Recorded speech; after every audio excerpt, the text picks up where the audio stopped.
Você sabia que entre as décadas de 1970 e 1980, a engenharia brasileira construiu um gigantesco reservatório de água dentro de uma montanha? Esse túnel reservatório é conhecido como Santa Teresa de Voturuá. E talvez você nunca ouviu falar sobre ele, mas está localizado entre os morros de Santos e São Vicente e possui a capacidade de armazenar 110 milhões de litros de água, sendo capaz de abastecer aproximadamente 748 mil pessoas. Além disso, esse projeto leva consigo o título de maior reservatório subterrâneo desse tipo na América Latina e o único com essa capacidade no Brasil. Tudo isso segundo a Sabesp, Companhia de Saneamento Básico do Estado de São Paulo. Porém, o que torna essa obra realmente fascinante não é apenas sua escala monumental, e sim a forma como foi construída, sendo uma solução inovadora, escavada no coração de uma montanha, desafiando a engenharia da época e se tornou um marco na infraestrutura hídrica do Brasil. Esse é o Construction Time. Eu sou o Luciano Guimarães e nesse vídeo você vai saber tudo sobre o maior reservatório de água no Brasil e de toda a América Latina. Imagine um reservatório de água tão grande que poderia encher 44 piscinas olímpicas e tão alto quanto um prédio de 6 andares. Agora, imagine que ele está completamente escondido dentro de uma montanha. Esse é o túnel reservatório Santa Teresa de Voturuá, localizado dentro do maciço rochoso que divide a ilha de São Vicente, conectando os morros de Voturuá em São Vicente e Santa Terezinha, em Santos. Com 1.100 metros de extensão, seus túneis impressionam por suas proporções monumentais.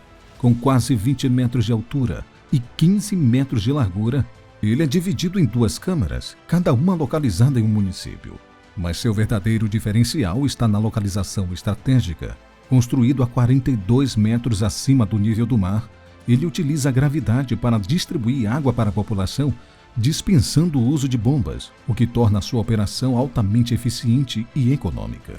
Além disso, estar dentro de um maciço rochoso garante extrema segurança estrutural. Diferente dos reservatórios convencionais, ele não sofre com variações climáticas, vandalismo ou especulação imobiliária. Esse fator também protege contra desastres naturais, como deslizamentos de terra, garantindo um abastecimento contínuo para as cidades de Santos e São Vicente. Esse projeto não se trata apenas de um reservatório de água, mas uma verdadeira fortaleza subterrânea, projetada para suportar décadas de operação sem perder sua eficiência. Porém, como surgiu esse projeto? De onde veio essa ideia de fazer um reservatório tão grande dentro de uma montanha?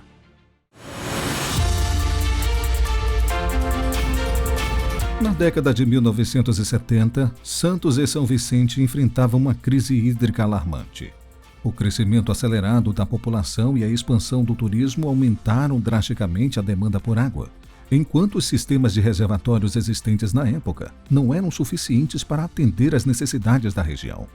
Para você ter uma ideia, só do lado de São Vicente, a população aumentou de 18 mil habitantes em 1940 para 193 mil habitantes em 1980, ou seja, a população cresceu 10 vezes mais.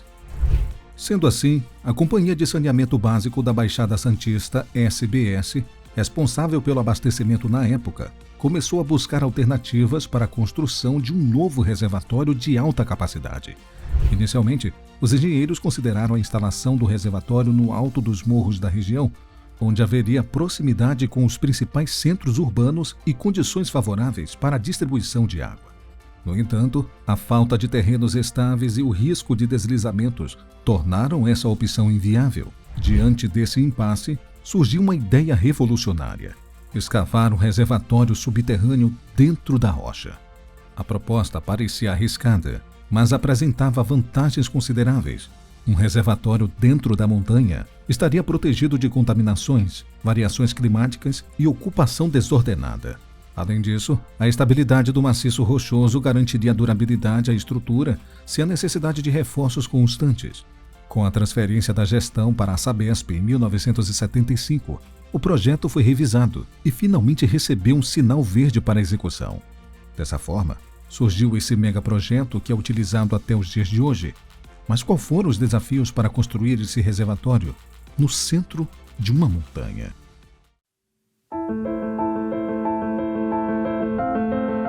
Se tem uma parte dessa história que merece destaque, é a construção do túnel reservatório. Imagine sua cena. Centenas de operários e engenheiros trabalhando dia e noite, enfrentando uma montanha de granito maciço, munidos de explosivos, brocas e caminhões subterrâneos, abrindo o caminho por dentro da rocha para criar um dos maiores reservatórios da América Latina. Realmente, o desafio era imenso, e a solução encontrada foi tão ousada quanto eficiente. As obras começaram em 1979 e duraram 2 anos. A primeira grande dificuldade era justamente o local escolhido, pois diferente de construções convencionais, feitas ao ar livre ou áreas de solo escavável, esse reservatório foi projetado para ser totalmente subterrâneo, dentro de um maciço rochoso. Isso significa que não bastava apenas cavar, era necessário explodir a montanha com precisão cirúrgica, garantindo que a estrutura se mantivesse estável e segura. O método principal utilizado foi a escavação por detonação com dinamite. Todos os dias, cerca de 420 quilos de explosivos eram cuidadosamente posicionados e acionados, abrindo espaço dentro da montanha. O estrondo das explosões ecoava pela Baixada Santista, chamando a atenção dos moradores, que acompanhavam com curiosidade o avanço da obra. Mas não era só explodir e pronto. Cada detonação precisava ser calculada com exatidão para evitar vibrações excessivas que pudessem comprometer a estabilidade do túnel. Após cada explosão, entravam em cena as equipes de remoção, responsáveis por retirar toneladas de entulho gerado. Como o túnel não possuía uma saída convencional para descarte de materiais, foi necessário desenvolver um sistema de esteiras e caminhões subterrâneos para transporte de destroços até pontos estratégicos fora da montanha.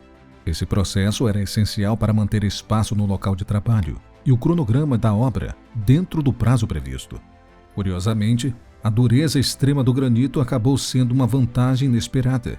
Como a rocha era incrivelmente resistente, quase todo o túnel pôde ser escavado sem a necessidade de escoamento adicional, o que economizou tempo e recursos. Enquanto muitas obras exigem grandes estruturas de suporte para evitar desmoronamentos, o túnel Santa Teresa a Voturuá ficou praticamente autossustentado desde sua escavação, provando a eficiência da escolha do local. Outro desafio técnico envolveu o sistema de impermeabilização.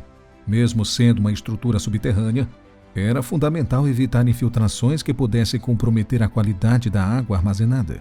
Por isso, foram utilizadas camadas de concreto especial e revestimentos vedantes ao longo das paredes internas, garantindo total isolamento da água contra qualquer contaminação externa. Mas também devemos ressaltar os trabalhadores da época, que seguiam trabalhando em turnos ininterruptos, com um ritmo de construção intensa. Graças a toda essa engenharia e mão de obra, em março de 1981, a escavação foi finalizada e, em novembro do mesmo ano, o reservatório entrou oficialmente em operação. Foi um marco para a engenharia nacional e um alívio para a população de Santos e São Vicente, que finalmente podia contar com um abastecimento de água seguro e eficiente. Se por fora essa gigantesca obra parece invisível aos olhos, por dentro, o túnel reservatório Santa Teresa a Voturuá representa um verdadeiro feito da engenharia, um testemunho da capacidade técnica brasileira em superar esse tipo de desafio e transformar rocha bruta e sólidas em uma infraestrutura essencial para milhares de pessoas. Olhando todo esse processo de construção, podemos imaginar que foi um projeto realmente complexo, ainda mais com a tecnologia da época. Porém, no Brasil existem diversos outros projetos hídricos. Mas por que esse túnel se tornou o mais importante?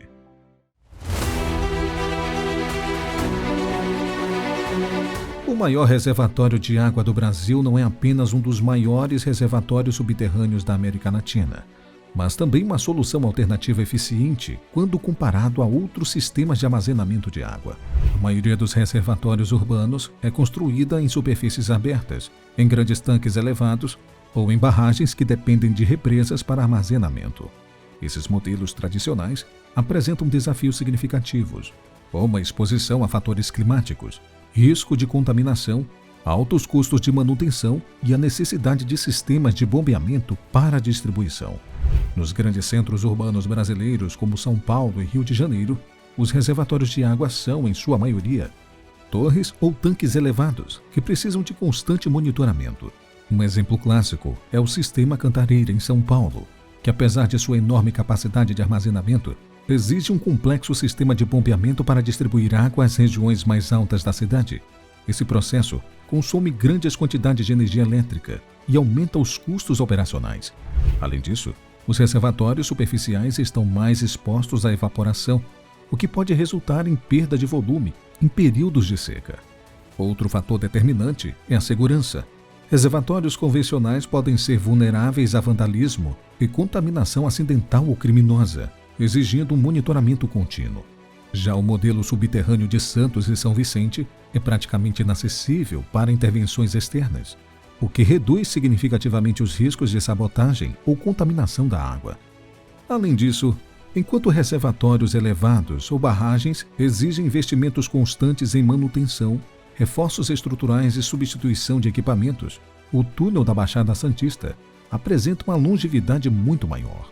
Como a própria rocha funciona como estrutura de sustentação, não há necessidade de reforços frequentes, o que torna o projeto mais econômico a longo prazo. A eficiência energética é outro grande diferencial. Diferente de muitos sistemas urbanos que dependem de bombas para levar a água até as áreas de distribuição, o túnel reservatório opera quase inteiramente por gravidade. Como está localizado a 42 metros acima do nível do mar, ele permite que a água escoe naturalmente para os bairros abastecidos, reduzindo significativamente os custos com energia elétrica e tornando o sistema mais sustentável. Quando olhamos para outras grandes obras de infraestrutura hídrica no Brasil e na América Latina, percebemos que a solução aplicada em Santos e São Vicente continua sendo única, mesmo em comparação com países como Chile e Argentina, que possuem reservatórios subterrâneos.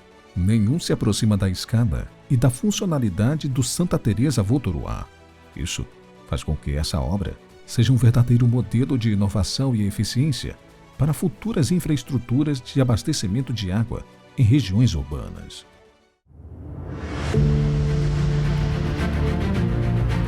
Desde sua inauguração, o túnel reservatório Santa Teresa Votoruá tem sido fundamental para garantir o abastecimento de água da Baixada Santista. Sua capacidade de armazenar 110 milhões de litros permite que a região suporte picos de consumo sem risco de abastecimento.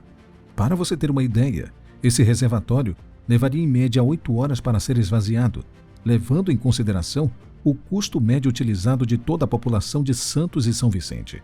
Além disso, o reservatório reduz a dependência de sistemas externos, garantindo maior autonomia hídrica para Santos e São Vicente. Outro impacto positivo é a segurança estrutural oferecida pelo túnel. Diferente de reservatórios convencionais, que podem ser afetados por tempestades, calor extremo ou ações humanas, a construção subterrânea protege a água armazenada de qualquer interferência. Isso garante que a população tenha acesso a um abastecimento confiável, mesmo em situações adversas. No aspecto ambiental, a escolha de um reservatório subterrâneo ajudou a preservar áreas naturais da região. Caso tivesse sido construído na superfície, o reservatório poderia ter causado desmatamento e alterações na paisagem dos morros da Baixada Santista. Com o modelo adotado, a intervenção foi mínima e praticamente invisível, mantendo a harmonia entre a infraestrutura urbana e o meio ambiente. Esse projeto é um exemplo de como soluções inovadoras podem transformar desafios em oportunidades. Construído em um período crítico para o abastecimento de água da Baixada Santista, o projeto mostrou que pensar de fora do convencional pode resultar em soluções altamente eficientes e duradouras. Mais de 4 décadas após sua inauguração, o reservatório continua desempenhando um papel essencial no fornecimento de água da região.